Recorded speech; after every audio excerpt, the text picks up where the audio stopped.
यो निर्वाचनको मौन अवधि सुरु भइरहेको अवस्थामा हिजो हामीले अन्दाजी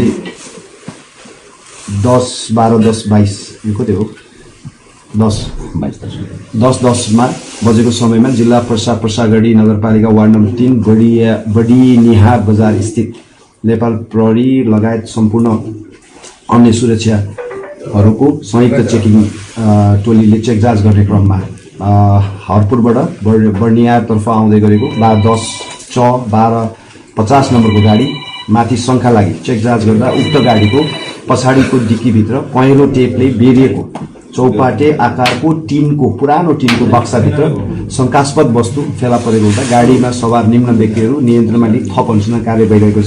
त्यसमा 46 वर्षको नेपाल कम्युनिस्ट पार्टी क्षेत्र नम्बर 2 का उम्मेदवार मनोज कुमार चौधरी पनि हुनुहुन्छ। त्यो लगायत अन्य 26 वर्ष 30 वर्ष र 68 वर्षको व्यक्तिहरू 3 जना पनि हुनुहुन्छ। त्यो पछि तपाईहरुलाई म यो प्रेस रिलिजै दिइहाल्छु।